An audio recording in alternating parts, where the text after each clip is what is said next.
memang sejak sebelum saya menjabat wakil bupati, saya sudah terbiasa sholat subuh itu pindah-pindah dari satu masjid ke masjid yang lain. Juga taraweh kita pindah dari satu masjid ke masjid yang lain, karena tentu ada nuansa yang berbeda dalam setiap masjid itu, dan itu untuk menambah khasanah pengetahuan kita, keagamaan kita, apalagi sholat subuh. Biasanya setiap sholat subuh, setelah sholat subuh kan pasti ada tausiahnya. Nah, disitulah kita sekaligus menambah pengetahuan kita tentang agama kita. Banyak nasihat-nasihat yang disampaikan oleh para ustadz kita, para ulama-ulama kita, dan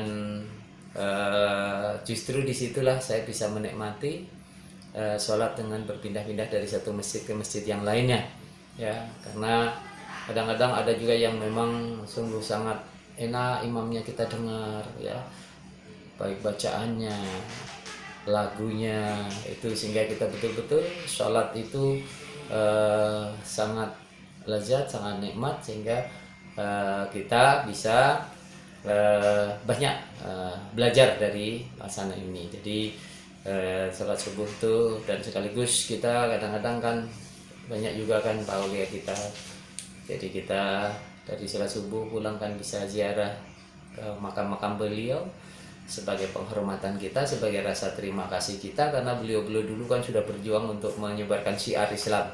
Kita sebagai pewarisnya, sebagai tindak lanjutnya, saya kira kita berikan penghormatan untuk mendoakan beliau-beliau, sehingga kita juga kalau kita doakan kebaikan, Allah pun akan membalas kebaikan itu pada kita juga. Biasanya Pak, sholat subuh yang selama Ramadan itu Bapak kerjakan sendiri atau mungkin bersama istri atau keluarga? Ya, kalau di Kota Plehari saya bersama istri, tapi kalau keluar kota saya sendiri. Jadi ibu berangkat sendiri ke masjid yang terdekat. Nah, tapi kalau saya keluar dari Kota Plehari, saya berangkat sendiri aja.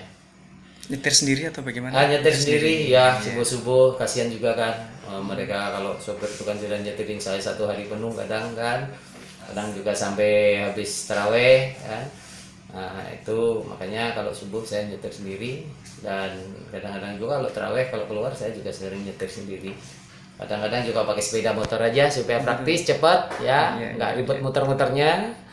Nah, kita pakai sepeda motor itu lebih praktis. Pernah juga Pak kedatangan Bapak ke masjid gitu kan, untuk apa, sholat subuh gitu, kemudian apa tidak dikenali gitu? Ya, dikenalinya setelah selesai. Ya, setelah selesai.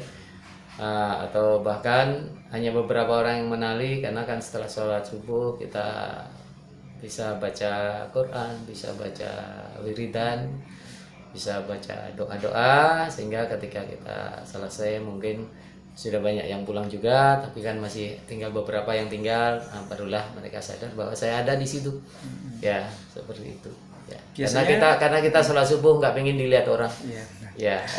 Biasanya subuh pertama dan mungkin berikutnya di masjid apa? Ya, kalau untuk minggu-minggu pertama saya tentu ke Masjid Syuhada dulu sebagai masjid agung di Kota Plehari, baru di masjid-masjid di Kota Plehari seperti Masjid Mutawakilin di Karang Taruna, kemudian Masjid At-Taqwa di Saranghalang, Masjid Al-Hijriyah dan Al-Manar di Kelurahan Angsau, kemudian di Masjid Pehin, ya, di Kelurahan Pabahanan. Itu bagi saya masjid-masjid yang wajib saya untuk bisa sholat taraweh di situ atau sholat subuh di situ.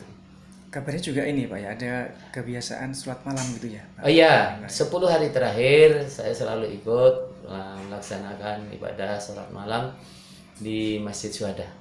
Kalau itu saya tetap di situ. Ya.